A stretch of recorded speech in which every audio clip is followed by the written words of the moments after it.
wabarakatuh. Hai teman-teman, kembali lagi bersama saya Erika Nandasa Putri pada mata kuliah Telaah Kurikulum.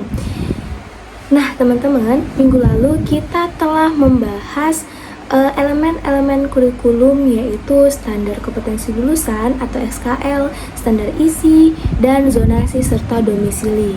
Nah, kali ini saya akan mengajak teman-teman untuk membahas mengenai elemen-elemen kurikulum, tetapi mengenai standar prosesnya dan juga standar penilaiannya.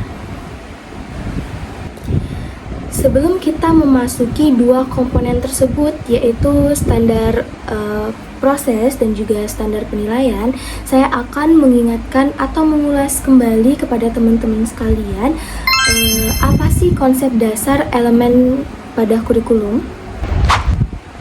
Nah, jadi teman-teman, dalam konteks kurikulum, elemen kurikulum ini merujuk pada komponen-komponen dasar atau utama yang membentuk suatu kurikulum secara keseluruhan. Nah, elemen-elemen ini saling terkait dan bekerja sama untuk mencapai tujuan pendidikan yang telah ditetapkan. Nah, adapun tujuan dari elemen-elemen kurikulum tersebut, yaitu yang pertama, memberikan arah yang jelas dan menyediakan konten yang relevan. Nah, maksudnya yaitu tujuan kurikulum ini memberikan panduan yang jelas mengenai apa yang ingin dicapai dalam proses pendidikan, dan juga isi kurikulum memastikan bahwa peserta didik mempelajari materi yang sesuai dengan tujuan dan kebutuhan mereka masing-masing. Nah, kemudian tujuan yang kedua yaitu memfasilitasi pembelajaran yang efektif dan menciptakan struktur yang koheren, yaitu metode pembelajaran yang tepat yang dapat membantu peserta didik memahami dan menguasai materi dengan cara yang optimal, dan juga organisasi kurikulum memastikan bahwa semua elemen terhubung secara logis dan juga mendukung pencapaian tujuan pendidikan. Kemudian tujuan elemen yang terakhir yaitu mengukur keberhasilan siswa melalui evaluasi, di mana evaluasi ini memberikan informasi mengenai sejauh mana tujuan telah tercapai dan efektivitas kurikulum ini tercapai. Nah, dengan kita memahami dan merancang elemen-elemen kurikulum ini secara cermat, diharapkan proses pendidikan dapat berjalan lebih terarah, efektif, dan juga mampu menghasilkan lulusan yang kompeten dan berkarakter sesuai dengan tujuan yang diharapkan. Seberapa pentingyakah elemen-elemen kurikulum ini dalam pendidikan?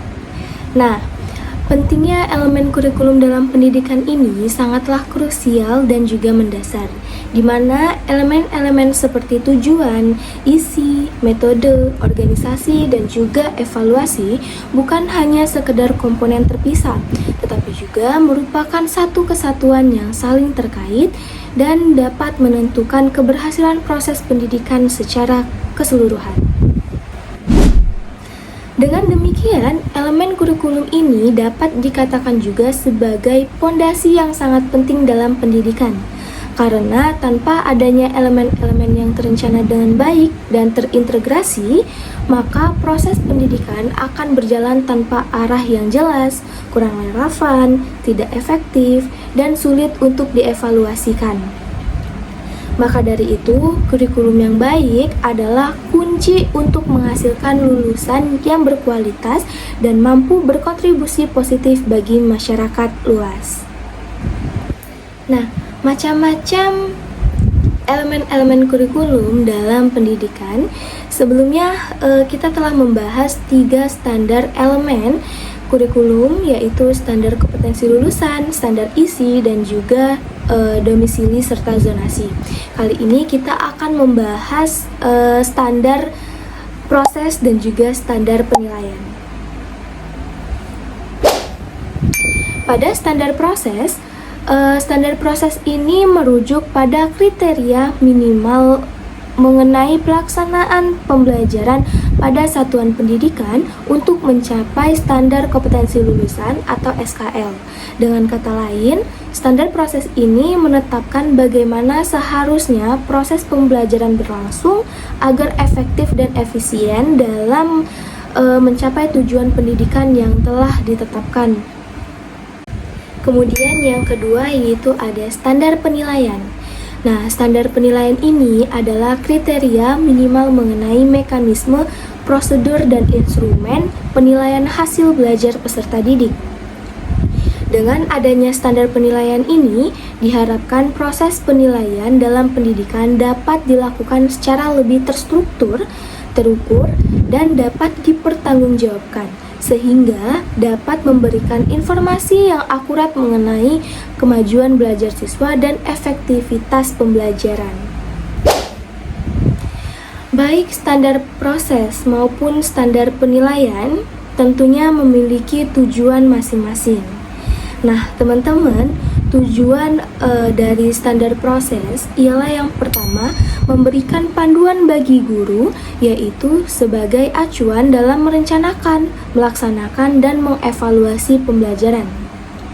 Kemudian, tujuan yang kedua yaitu menciptakan pembelajaran yang efektif dan efisien, yaitu memastikan bahwa proses pembelajaran ini berjalan dengan cara yang paling optimal untuk mencapai tujuan pembelajaran. Nah, tujuan yang ketiga yaitu meningkatkan mutu pendidikan, yang mana dengan adanya standar yang jelas, maka diharapkan kualitas proses pembelajaran di seluruh satuan pendidikan dapat meningkat.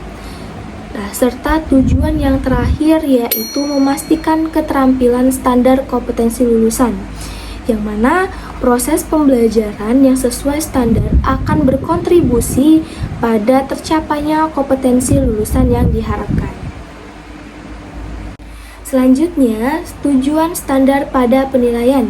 Nah, teman-teman, tujuan standar penilaian yang pertama yaitu menjamin mutu pendidikan, yang mana dengan adanya standar penilaian, maka diharapkan ada keseragaman dan kualitas dalam penilaian hasil belajar di seluruh satuan pendidikan. Tujuan yang kedua yaitu memberikan acuan bagi pendidik, yang mana sebagai panduan dalam merencanakan, melaksanakan, mengolah, dan juga melaporkan hasil pencapaian siswa. Dan tujuan yang ketiga yaitu mendorong penilaian yang adil, objektif, dan juga akuntabel. Yaitu maksudnya adalah standar ini menekankan betapa pentingnya prinsip-prinsip penilaian yang transparan dan juga dapat dipertanggungjawabkan. Kemudian tujuan yang terakhir yaitu ada menentukan keberhasilan belajar siswa, yang mana hasil penilaian ini menjadi salah satu pertimbangan dalam menentukan kenaikan kelas atau kelulusan siswa. Apa sih perbedaan standar proses pada kurikulum 2013 dan kurikulum Merdeka? Pada kurikulum 2013, standar proses dalam kurikulum 13 ini sebagaimana diatur dalam Peraturan Menteri Pendidikan dan Kebudayaan atau Permendikbud nomor 65 tahun 2013 yang kemudian diperbarui dan disesuaikan dalam peraturan-peraturan selanjutnya adalah kriteria minimal mengenai pelaksanaan pembelajaran pada satuan pendidikan untuk mencapai standar kompetensi lulusan atau SKL.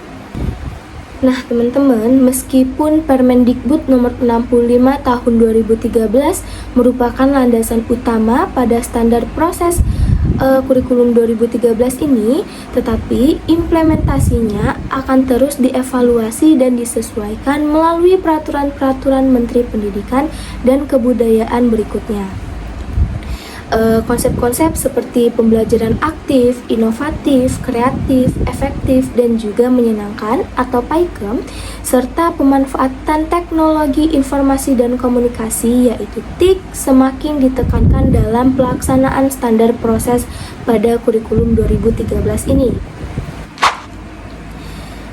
Maka dari itu teman-teman, secara keseluruhan standar proses dalam kurikulum 2013 ini lebih menekankan pada pembelajaran yang berpusat pada siswa, yaitu menggunakan pendekatan ilmiah dan melakukan penilaian autentik untuk menghasilkan lulusan yang kompeten dan juga berkarakter.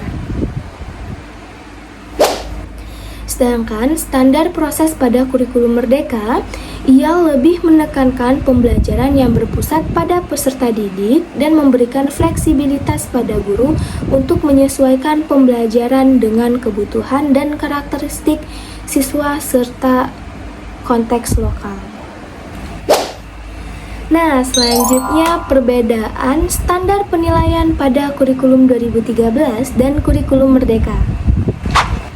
Baik, pada kurikulum 2013, standar penilaiannya menekankan pada penilaian autentik yang mengukur semua aspek kompetensi siswa secara holistik. Nah, penilaian dalam kurikulum 2013 ini mencakup 3 aspek, teman-teman. Yang pertama yaitu sikap, yang kedua pengetahuan, dan yang ketiga tentunya keterampilan. Maka dari itu, secara keseluruhan, standar penilaian pada kurikulum 2013 ini bertujuan untuk memberikan informasi yang akurat dan juga komprehensif tentang kemajuan belajar siswa dalam aspek sikap, pengetahuan, dan juga keterampilan, serta digunakan sebagai dasar untuk perbaikan kualitas pembelajaran. Sedangkan selanjutnya yaitu standar penilaian pada kurikulum Merdeka. Nah, standar penilaian pada kurikulum Merdeka ini lebih menekankan pada asesmen yang holistik, formatif, dan berorientasi pada pengembangan kompetensi peserta didik. Asesmen dalam kurikulum Merdeka ini tidak hanya berfokus pada hasil akhir atau sumatif, tetapi juga sangat menekankan pada asesmen formatif yang dilakukan selama proses pembelajaran. Maka dari itu, kurikulum Merdeka memberikan fleksibilitas kepada guru dalam memilih metode atau teknik dan juga instrumen asesmen yang sesuai dengan tujuan pembelajaran dan karakteristik peserta didiknya masing-masing. Nah, teman-teman, dapat kalian perhatikan di sebelah saya ini sudah terdapat tabel perbandingan kesimpulan antara kurikulum 2013 dan juga kurikulum Merdeka. Mungkin ini saja yang dapat saya sampaikan mengenai materi elemen-elemen kurikulum, yaitu standar proses dan juga standar penilaian. Saya mohon maaf apabila terdapat kesalahan pada proses penyampaian materi tadi. Saya berharap semoga apa yang saya sampaikan ini dapat bermanfaat bagi kita semua.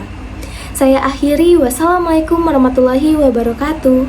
Sampai jumpa di pertemuan berikutnya.